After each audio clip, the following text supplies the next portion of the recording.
Hi folks, I hope that you guys are doing pretty well. So today is Wednesday, the 23rd of October 2024, and in today's video, I'm going to offer you biblical commentary regarding Psalm 24. Now, the basis of Psalm 24, the 10 verses, if you like, are actually all in context for the Millennial Kingdom. That's right, okay? I do actually have a program here and I'm gonna go through it with you. But first of all, let us get right into it, okay?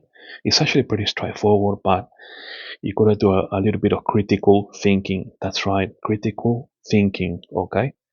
Now, the earth is the Lord's and the fullness thereof, the world and they that dwell in. Okay, so basically, God owns everything, okay? He owns the world, He owns our souls, and everything. You know, there are many scriptures that say this, okay? So the Lord God owns everything, okay?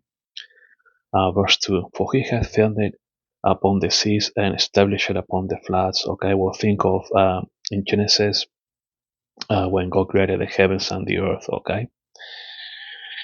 Now, this is verse 3 where it really does a foundation for the millennial kingdom. So basically, from 3 to 10 verses for the millennial kingdom, okay? Whereas verses 1 and 2 actually remind us of who Jesus is. He's the owner of everything, of the whole world, and He's the one that made the heavens and the earth, okay? Now, on verse 3, it reads, who shall ascend into the hill of the Lord? In other words, who's going to come up into Temple Mount? Okay, so who shall ascend unto the hill of the Lord, meaning Temple Mount, or who shall stand in his holy place? Only Jesus can ascend into the hill. In other words, only Jesus can come into Temple Mount and stand in his holy place. In other words, the future third temple. Okay? Verse 4, he that hath clean hands and a pure heart, who hath not lifted up his soul unto vanity, nor sworn deceitfully, he shall receive the blessing from the Lord and righteousness from God of his salvation. Now, this is where it gets a little bit interesting from verse 6 onwards, and it does require some critical thinking and analysis, okay? Look how it reads. This is the generation. Which generation is this? Okay? Um, let's just read it first and then I'll show you the program. This is the generation of them that seek him, that seek thy face, O Jacob, Selah.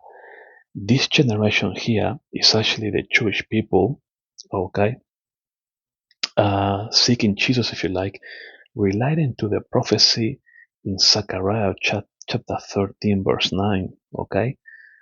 So when Jesus comes for the millennial kingdom, the Jewish people will call upon the Lord, okay? It says in Zechariah 13:9, they shall call on my name and I will hear them, okay? So verse 6, if you like, this is the generation, okay? This is the Jewish people of them that seek Him, that are seeking Jesus, okay? And it has to be this generation in the prophecy of Zechariah 13, verse 9, because this generation is actually seeking Jesus. You know, don't forget that right now, the Jewish people don't believe in Jesus, okay? But this generation, at the end of the tribulation period, according to Zechariah 13:9, and how it relates to Zechariah 13:9, when it talks about this generation, it is they shall call on my name, Jesus, and I will hear them. Okay, so verse 6, this generation of them that seek him, that seek thy face, okay, or Jacob, relates to the prophecy in Zechariah 13:9, where it says, they shall call on my name and I will hear them. Okay, now verse 7, we see Jesus' triumphal return. Okay, now let me show you how verse 7 is actually very interesting. Okay, so verse 6, this generation relates to the prophecy in Zechariah chapter 13, verse 9, that they are calling out Jesus,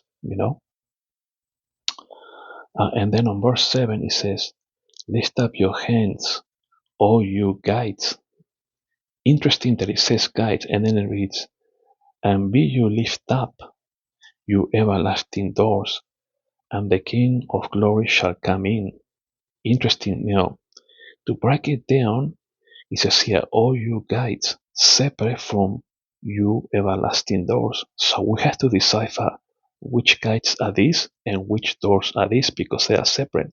It's talking about both gates and doors. So, for my biblical commentary, lift up your heads, all you guys. It's actually referring to the golden gates, okay? In other words, once Jesus has done the judgment in the valley of Jehoshaphat, according to Joel chapter 3, verse 2, and once Jesus his mother judgment has put, the Antichrist, the son of perdition, and the false prophet into the lake of fire, has made the judgment, then Jesus is gonna enter triumphantly by the gates, by the golden gates, okay? And you and be you lift up your everlasting doors is actually the doors of the third temple, okay? So Jesus enters triumphantly by the golden gate, okay, and then enters into the everlasting doors, okay. In other words, the third temple also is referring to Jesus being the temple as well. If you do a bit more analytical thinking or critical thinking, Jesus is the everlasting temple, okay? The everlasting doors of the third temple. And the King of glory shall come in, okay? So you get it? Lift up your heads, all you gates of the golden gate, okay? And be you lift up your everlasting doors of the third temple, okay? And the King of glory, meaning Jesus, shall come in, okay? So, for verse 7, all you gates, and be you lift up, it refers to the golden gate, in my view. Read Ezekiel 44, verse 3, how it talks about Jesus entering by the golden gate. Okay? Now, you everlasting doors is referring to the third temple also.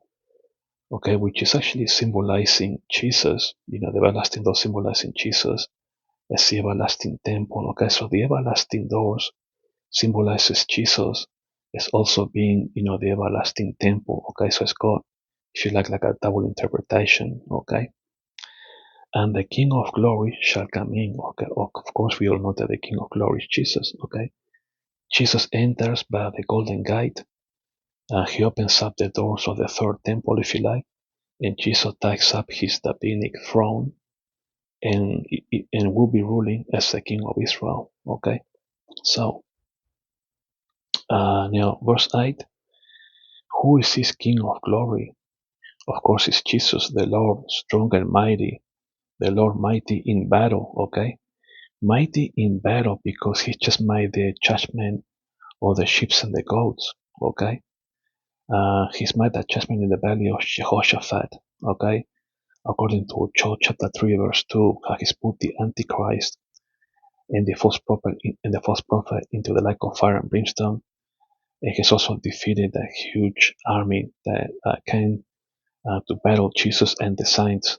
Okay, and then verse 9: lift up your heads, all you gates, even lift them up, you everlasting doors. In other words, referring, now that Jesus has won the battle, if you like, the gates are called to be open, if you like, as well as the doors of the third temple, so that the King of glory, meaning Jesus, shall come in. Okay. Verse 10: who is this King of glory? The Lord of hosts. He is the King of glory, of course, Jesus, coming in to rule for the millennial kingdom. Alright, folks, thanks for watching, and I'll talk to you all later. And I'll briefly just give you a bit of a scan here with the program so that you can all rewind the video, pause it, or things like that.